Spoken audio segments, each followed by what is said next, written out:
मित्रों, आज भारतीय जनता पार्टी की संसदीय बोर्ड की बैठक आदरणीय प्रधानमंत्री श्री नरेंद्र मोदी जी की उपस्थिति में और सभी संसदीय बोर्ड के सदस्यों के बीच में हमारी आज बैठक हुई।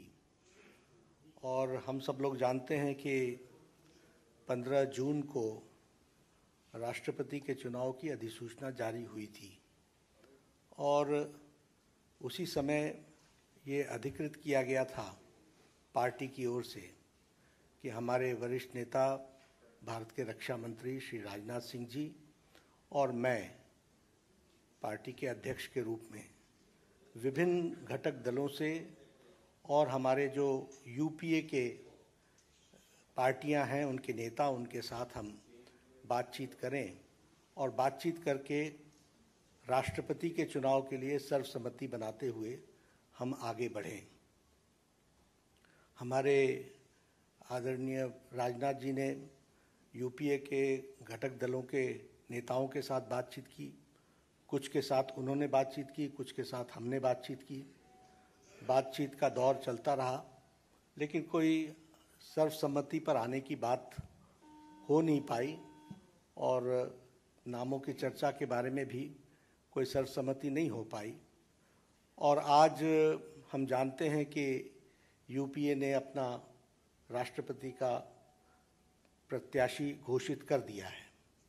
इसलिए आज की बैठक में हम सब लोग जो संसदीय बोर्ड के सदस्य थे, सब इस मत के आए कि भारतीय जनता पार्टी एनडीए अपने सभी घटक दलों के साथ बातचीत करते हुए हम राष्ट्रपति चुनाव में अपना प्रत्याशी घोषित करें, क्योंकि यूपीए ने घोषित कर दिया। हम चाहते थे कि सर्वसम्मति से कैंडिडेट आए, क्योंकि राष्ट्रपति का चुनाव सर्वसम्मति से होता है तो अच्छा रहता है।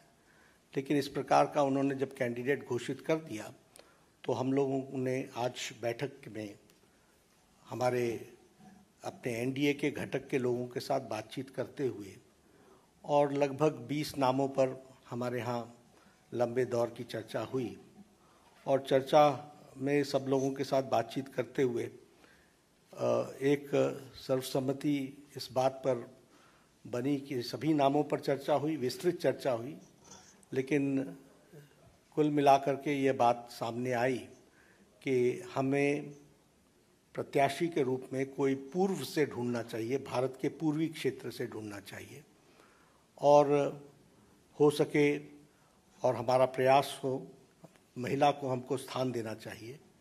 और आज तक कोई आदिवासी ट्राइबल प्रत्याशी राष्ट्रपति के रूप में नहीं आया है, इसलिए हमें ट्राइबल पर और पहली बार कोई ट्राइबल को भारतीय एनडीए की तरफ से हम कैंडिडेट बना सकेंगे, ऐसा संसदीय बोर्ड पार्लियामेंट्री बोर्ड का मत था। और इसलिए श्रीमती द्रौपदी मुर्मू इनको राष्ट्रपति का प्रत्याशी घोषित किया गया है एनडीए की तरफ से। और हम सब जानते हैं कि श्रीमती द्रौपदी मुर्मू जैसे राधाकृष्णन जी शिक्षा से जुड़े हुए थे, सर्वपल्ली राधाकृष्णन राष्ट्रपति के रूप में, उसी प्रकार द्रौपदी जी का भी जीवन आजीवन शिक्षा से जुड़ा रहा और वो टीचर के रूप में, शिक्षक के रूप में उन्होंने अपना जीवन प्रारंभ किया। बाद में वो काउंसलर भी बनी और वाइस चेयरपर्सन रायरंगपुर की बनी और उसके बाद उन्होंने एक लंबा अरसा विधायक के रूप में देखा और विधायक के रूप में वो मंत्री बनने का भी उनको सौभाग्य मिला। उन्होंने सरकार में मंत्री के रूप में भी गवर्नमेंट ऑफ उड़ीसा में transport, commerce, animal husbandry ministry और फिशरीज मिनिस्ट्री को भी उन्होंने संभाला। और सबसे अच्छी बात यह भी रही कि उन्होंने Neelkanth award for best MLA 2007 का वह भी उन्होंने अर्जित किया, उनको मिला। और बाद में वो 2015 से लेकर 2021 तक झारखंड स्टेट की गवर्नर रहीं। तो इस तरीके से उनका राजनीतिक जीवन रहा है। एक बहुत ही संवेदनशील महिला नेत्री, जिन्होंने शिक्षा से अपने आप को जोड़ करके जीवन में आगे बढ़े और जो जिम्मेवारियां उनको दी गई उन्होंने बहुत उत्तम तरीके से उसको निभाया है।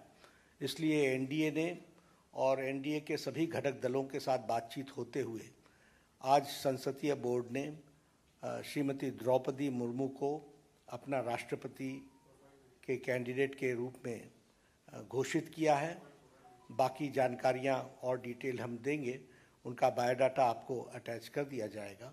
यही घोषणा मुझे करनी थी, तो ये भी सब डिटेल्स वर्कआउट होगा, हम लोग उसके दृष्टि से चर्चा करेंगे, लेकिन घोषणा हुई है यह मैं जानना। बहुत बहुत धन्यवाद।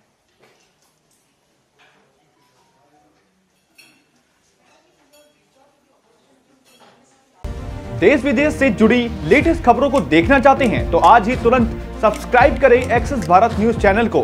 बगल में मोबाइल के स्क्रीन पर दिए हुए रेड कलर के सब्सक्राइब बटन को तुरंत ही प्रेस करें और साथ ही बेल आइकन तुरंत दबाएं ताकि वीडियो के लेटेस्ट अपडेट आपको तुरंत मिल सके।